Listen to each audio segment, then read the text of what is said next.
देखो, जो चीज़ का शौक होता है हाँ। और वही चीज़ का बिजनेस होगा ना तो वो और मज़ा आता है। लेकिन बहुत अच्छा लगता है मेरे को, जबकि मेरा घर मुमरा में है मगर यहाँ से जाने का मन नहीं करता मेरा। मेरे से कितनी गलतियाँ हो गई है जो आप लोग नहीं करे, अच्छा। तो आपके सामने ही बाहर है। की एक ऐसी चीज़ है, जब हम छोटे से बच्चे होते थे ना तो मुंबई में देवनार मंडी बहुत फेमस है। एक्चुअली बॉम्बे वाले हैं, हाँ। तो बॉम्बे में ये हमेशा चलता था। हम लोग आपस में बैठते तो फिर बोलते और क्या बोलती है पब्लिक, सब बैठे हुए रहते हुए तो कोई भी नहीं आया, क्या बोलती है पब्लिक। तो वो एक पुराना वीडियो भी होगा, तो पुराने वीडियो के कंपैरिजन में बहुत अच्छा हम लोग को सेटिस्फैक्ट्री ग्रोथ लगी है। न्यू कमर्स आ रहे, सोच समझ के आओ, अपना होमवर्क पूरा करके आओ। होमवर्क करना ज़रूरी है, आपको ध्यान में रखना ज़रूरी है कि ये फील्ड बहुत अच्छी है, लेकिन इसके ऊपर आपको सीखना बहुत ज़रूरी है।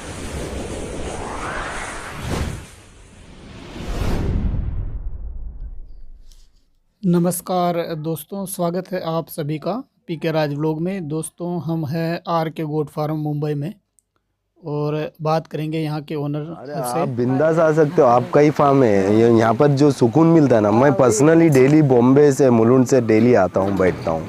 मुलुंड में रहते हो? हाँ, डेली आता हूँ, बैठता हूँ। इधर कब रात गुजर जाती है पता नहीं, और इनमें तो पता ही नहीं चलता। अपने काम में इतना काम रहता है और काम के चक्करों में नहीं पता चलता।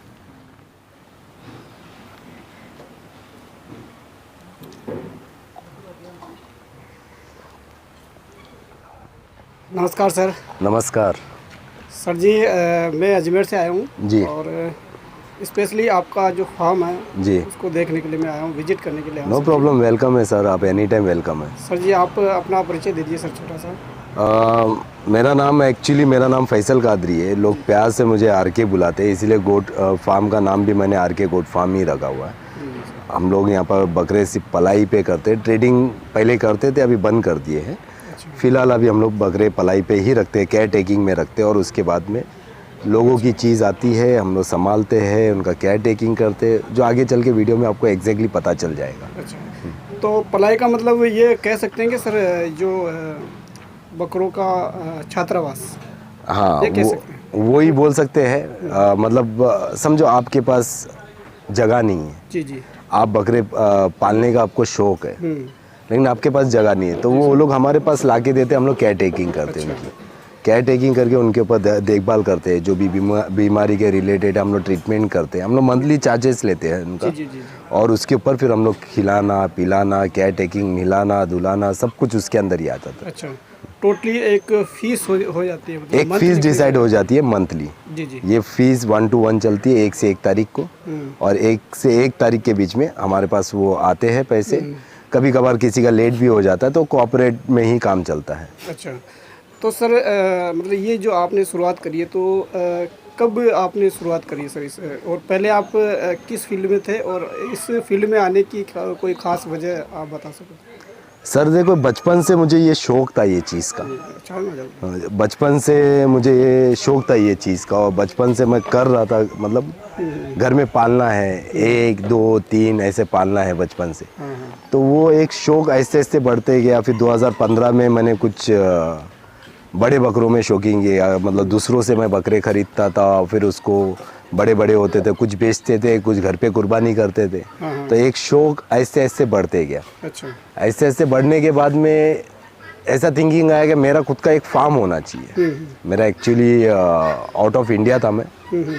मेरे अंकल के साथ में हमारा बिजनेस था, वो बिजनेस के साथ में हम काम करते थे। तो वो एक पोजीशन पे आने के बाद में मालूम पड़ा कि हाँ चलो ये फार्म है।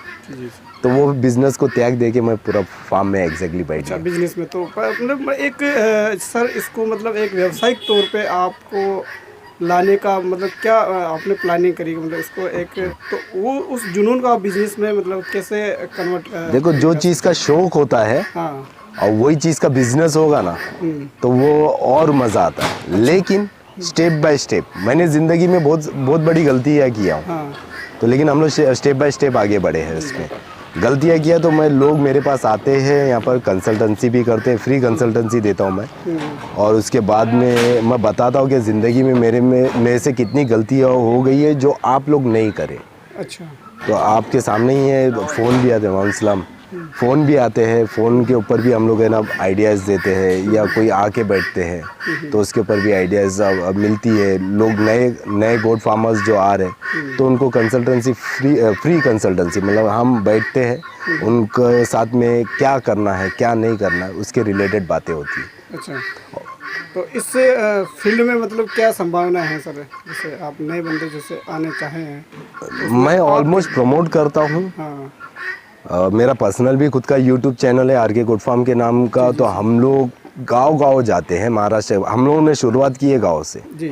तो ये गोट फील्ड को हम लोग एक ये लेवल पे देखना चाह रहे हैं। और बहुत पहले से मेरा एक ख्वाब था, तो मैं वो अपना ख्वाब पूरा करने की कोशिश में। अच्छा अच्छा। तो वो गांव-गांव में जिन लोगों को लोग जानते नहीं हैं तो उनको हम लोग प्रमोट करते हैं जाके, उनको फ्री कंसल्टेंसी उनके घर पे जाके फ्री। ऐसा नहीं है कि कुछ भी नहीं है, गाड़ी का पेट्रोल से लेके डीजल से सब कुछ अपना, रहना अपना। उनके साथ में बैठते हैं, खाते हैं, मोहब्बत में वो लोग प्यार में वो लोग खिलाते हैं, दावत देते हैं, वो खाते हैं हम।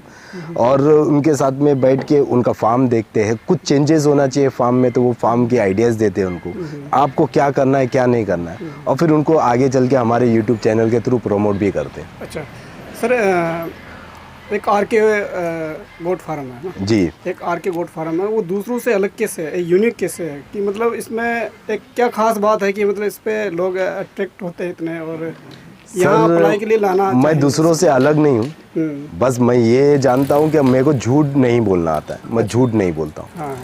मेरी इनके साथ में एक जो लगाव है, ये बच्चों के जैसा लगाव है बकरों के साथ में। तो मेरा अटैचमेंट बहुत ज़्यादा है इनके साथ में, और मैं इतना अटैच हो गया, एक बकरा बीमार हो जाता है तो मैं खुद परेशान हो जाता हूँ। अच्छा। तो इन्वॉल्वमेंट मेरा बहुत ज़्यादा है इसके अंदर। तो अटैचमेंट ज़्यादा है, पर्सनली जो अटैचमेंट है वो पर्सनली अटैचमेंट है वो साथ में रहता है इसके। तो वो चीज़ है, एक बीमार हो गया। मोस्टली लोग बीमार बकरे लेते नहीं हैं, मैं बीमार बकरे लेता हूँ। अच्छा। ट्रीटमेंट के तौर पे जो भी उनको केयर टेकिंग करता है वो ठीक हो जाते हैं, फिर वो हमारे आगे पड़ाव में चले जाते हैं। यानी आपको कॉन्फिडेंस है कि मैं कर सकता हूँ इसको, है ना? कॉन्फिडेंस देखो, मेहनत मेरी है, जी जी, ऊपर वाले का साथ है, ऊपर वाले की मर्जी है। तो एक्सपीरियंस भी तो एक्सपीरियंस है, प्रैक्टिकली एक्सपीरियंस है मेरे पास, प्रॉपरली वेट है, डॉक्टर है जो सर्टिफाइड है, मेरे पास कंपाउंडर है, मेरी टीम बहुत अच्छी है। और हम लोग पूरे मतलब एक टीम होके, इसमें ना कोई ओनर है कोई वर्कर नहीं है, सब वर्कर है सब ओनर है। अच्छा। मेरे फार्म में सब ऐसे ही है, तो हम लोग सब मिल के करते हैं। अच्छा। तो हम लोग लेते हैं कॉन्फिडेंट लेवल पे। कभी कभी देखो ये लाइफ स्टॉक है, इसमें मॉर्टेलिटी चांसेस बहुत ज़्यादा बनी हुई रहती है। थोड़ी सी बीमारी आए तो मॉर्टेलिटी चांसेस के ऊपर भी ध्यान देना पड़ता है, मरते भी है बकरे। कुछ बकरे ऐसा है कि बहुत खस्ती हालत में आते हैं लेकिन वो बच भी जाते हैं, तो वो देख के ना एक खुशी मिलती है, चेहरे पे एक जो मुस्कान आती है। तो हम लोग अगर ओवरऑल कैलकुलेशन करे जाए ना, तो बकरा जब बीमार आता है उसमें हमारी कोई बचत नहीं होती है। जी जी। लेकिन एक बंदा है जिसने पैसा दिया है, बकरा खरीदा इतने मेहनत से, पैसा जमा कर करके, अब वो बकरा बीमार आ रहा है बाहर से उसके पास, फॉर एग्जांपल किधर से भी, आउट ऑफ महाराष्ट्र से ट्रैवल करके आ रहा है। ट्रैवल एक होता है, बीमारी होती है, पीपीआर होती है, एफएमडी होती है, कुछ भी होती है बीमारी, जो गोट पॉक्स में भी आ जाते हैं कोई। तो कोई भी बीमारी आती है तो हमारे पास, अब वो बंदा को ज़ीरो नॉलेज है, वो घर पे लेके जाएगा तो क्या करेगा? हमारे पास वेट के डॉक्टर्स इतने फैसिलिटीज़ नहीं है, और डॉक्टर्स जब आते हैं तो उनके पास भी वक्त नहीं रहता है। हॉस्पिटल्स है लेकिन उधर जाने के लिए भी आदमियों के पास एक्सपेंस के पैसे नहीं रहते। तो हम लोग बोलते हैं कि आप हमारे फार्म पे लेके आओ। अच्छा। और हम उसके ऊपर ट्रीटमेंट करेंगे, जो भी होगा। लिविंग एंड डेथ की कोई गारंटी नहीं लेते हम लोग, लिविंग एंड डेथ की और वेट गेन की गारंटी कोई भी नहीं लेते। मेहनत की गारंटी लेते हैं, जब तक हम जिंदा है हम मेहनत करते रहेंगे। अच्छा। तो सर फीड वगैरह का क्या शेड्यूल रहता है आपका? फीड का शेड्यूल ऐसा रहता है कि सर हम फीड सुबह हरी पत्ती चलाते हैं, हाँ। उसके 1 घंटे के बाद में हम लोग पानी देते हैं। जी जी। फिर ये हमारा फीड है, मकई है, और ये मकई टुकड़ा करने की मशीन है हमारे पास। जी जी सर। तो हम लोग प्रॉपरली इसको टुकड़ा करते हैं, और डायरेक्टली हम लोग फीड किसान से ही खरीदते हैं, नासिक से। ये फीड टुकड़ा करते हैं, इसके अंदर मिनरल मिक्सचर पाउडर मिक्स करके अच्छा। फिर उनको फीड देते हैं। जैसा 3:30 बजे, अभी आप देख लिए टाइम क्या हो गया एग्जैक्टली, सबकी फीड कंप्लीट हो चुकी है। और ये जो बकरियां है बाहर दिख रही है, ये बच्चा दी हुई बकरी है जिनके कीट से, तो इनको बाहर रखना है ताकि इनके बच्चे खेले कूदे और ग्रोथ अच्छी हो। अच्छा।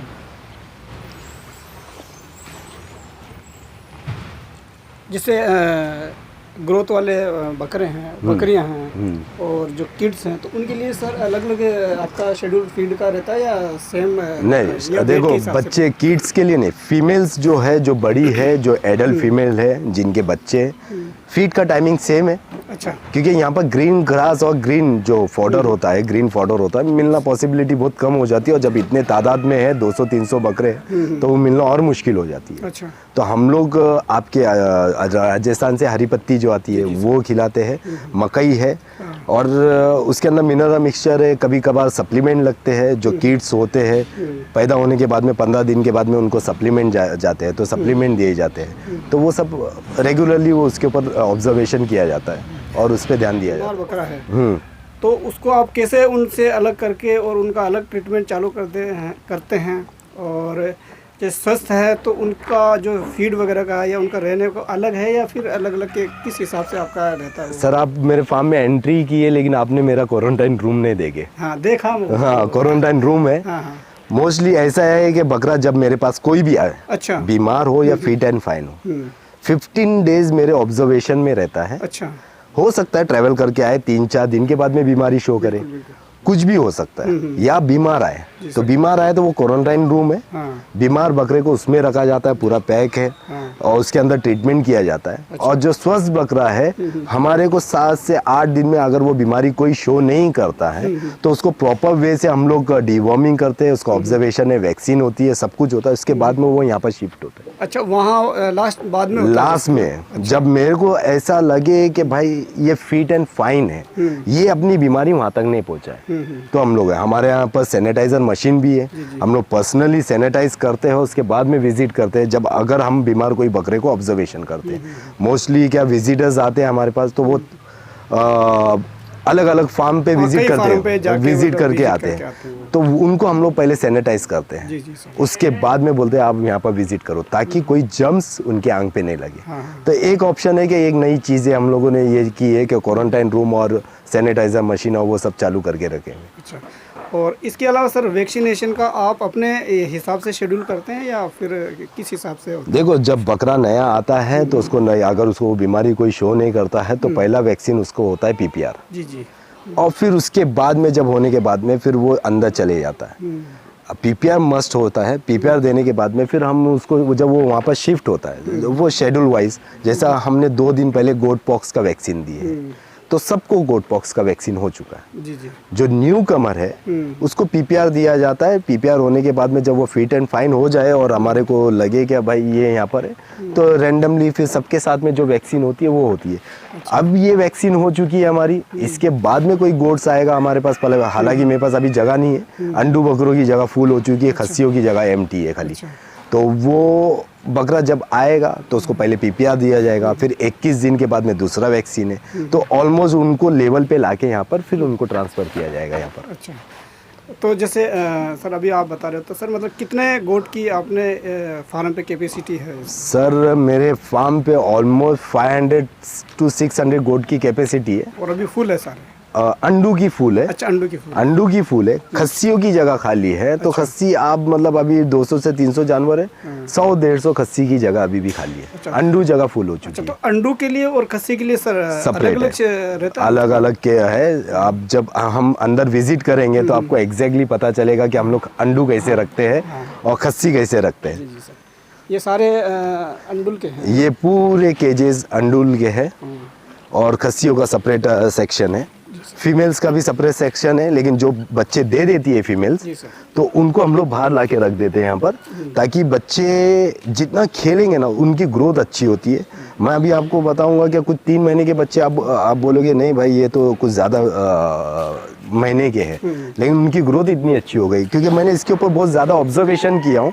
मैंने खुद अपने बकरे रख के एक्सपेरिमेंट किया, उसके बाद में मैं बहुत कुछ सीखा हूँ और उसके बाद हम लोगों ने ये कॉन्सेप्ट के ऊपर काम किए। तो ये ऑलमोस्ट सब अंडू बकरे हैं। तो ये सेपरेट केजेस में हैं। अब ये खा पी के साइलेंट बैठे हुए हैं, इनका फीड हो चुका है पूरा। अच्छा, ये प्रॉपर जैसे ऊपर मतलब गंदगी का कोई नामो निशान नहीं रहना है ना? जी। तो इसी हिसाब से आपने ये जो बनाया है मैंने, ये 1 फीट ऊंचा है। अच्छा। अगर ये मेंगनी करता है या कुछ भी है ज़्यादा, ये पेशाब करता है, नीचे उतर जाए ताकि उनको गंदगी ना हो। और सेकेंड थिंग, मेरा जो स्टाफ है उनके ऊपर लोड नहीं आए सफाई करने में। अच्छा। तो वो नीचे से सफाई करके नहीं हो, वरना आप नीचे रखोगे फिर वो पैलेट उठाओ, फिर सफाई करो, फिर ये करो। अब यहाँ पर आएंगे तो आपको ये ऑलमोस्ट हमारा 11 बजे तक पूरा साफ हो जाता है। अच्छा। तो ये सफाई करने के बाद में फिर ये चूना, इसके साथ में हम लोग ब्लीचिंग पाउडर मिक्स करके पूरा मार देते हैं ताकि जरासीम फैले नहीं। ये वाइट चूना दिख रहा है आपको, तो ये ऑलमोस्ट ये चलते रहता है। केज की साइज क्या है सर? केज की साइज नहीं, बड़े छोटे नहीं है। केज की साइज एग्जैक्टली ये 5 फीट लंबा है और 4 फीट चौड़ा है। जी सर। एक अंडू बकरा कंफर्टेबली बैठे। अच्छा। मैं इसमें देखो हमारे पास इतनी सारी जगह है, जी सर। मैं इसको और एक्सटेंड कर सकता हूँ। हाँ। लेकिन एक्सटेंड में मोहब्बत में अगर बड़ा केज बना देता हूँ तो उसकी सींग तोड़ने की कैपेसिटी बढ़ जाती है, क्योंकि वो एग्रेसिव होगा, ग्रिप बनाएगा, मारेगा। बिल्कुल सर। हाँ। तो हम लोगों ने वो हिसाब से देखे ये। अच्छा। तो हम लोग इसके अंदर मरीन प्लाईवुड बीच में लगाया हुआ है। अच्छा। सब कुछ है भी। ये बकरे जब ईद के टाइम पे चले जाते हैं फिर हमारा मेंटेनेंस होता है। ये पूरा मरीन प्लाईवुड है। तो अगर वो मारता भी है इसके ऊपर, जंप भी करता है, तो ये प्लाई इसको साथ में फाइट करता है। अच्छा। अगर वही चीज़ मैं अगर इसके अंदर छोड़ दूँ या इसके अंदर ये डाल दूँ तो ये एक दूसरे को देख के फिर बहुत ज़्यादा एग्रेसिव हो जाते हैं। अच्छा। तो सींग तोड़ने की चांसेस ज़्यादा बढ़ जाती है। अच्छा। ब्रीड भी काफ़ी अच्छी है। ब्रीड तो ये आपकी ये सोजत की ब्रीड है, ये आपके कोटा की ब्रीड है, ये इंदौरी मालवा है, इंदौरी ब्रीड है। आगे ये जमुनापारी है, फिर इसके बाद में ये भी जमुनापारी है, ये बैंटम है, ये जीरापुरी मालवा है, ये भी बैंटम मिक्स है, जिंग मिक्स बैंटम है, फर वाला बोलते हैं इसको।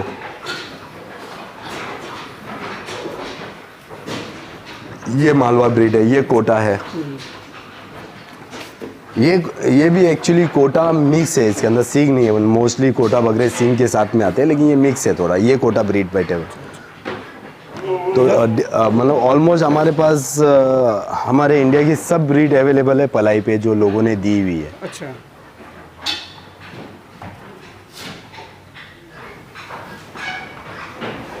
और ये जो बकरा आया था ये मेरे पास लास्ट ईयर जनवरी में आया था, जनवरी की 20 तारीख को। अच्छा। ये हाईली बीमार था, कम से कम 4 महीने ये क्वारंटाइन में रहा है। अच्छा। इसको गोट पॉक्स की बीमारी में आया था ये ट्रीटमेंट के लिए। ये देखो निशान है इसके। अच्छा। और इसको साथ में फूड पॉइजनिंग और पीपीआर भी था साथ में। अच्छा। तो 3 बीमारी एक साथ में थी। अच्छा। उसके बाद में ये रिकवर होके इसके अंदर सेफ एंड साउंड है और अच्छे खासे वजन पे है। इसके लिए तो सर आपको काफ़ी उसका करना पड़ा होगा, तो वो क्या क्या फिर? सर देखो हर काम मेहनत मांगता है। हाँ। जब हम 100% इसके ऊपर काम कर रहे हैं तो हमारे को मेहनत करना ज़रूरी है। एज ए ओनर मैं अवेलेबल नहीं रहूँगा तो वो चीज़ का ध्यान इतना नहीं रखा जाएगा। तो मैं डेली बेसिस पे अवेलेबल रहता हूँ यहाँ पर। अच्छा। फार्म पे। तो मैं डेली आऊँगा फार्म पे और डेली देख, तो ऑब्जर्वेशन होना ज़रूरी है, क्योंकि जो हमारी नज़र देखती है वो वर्कर्स की कभी कभार चूक हो जाती है।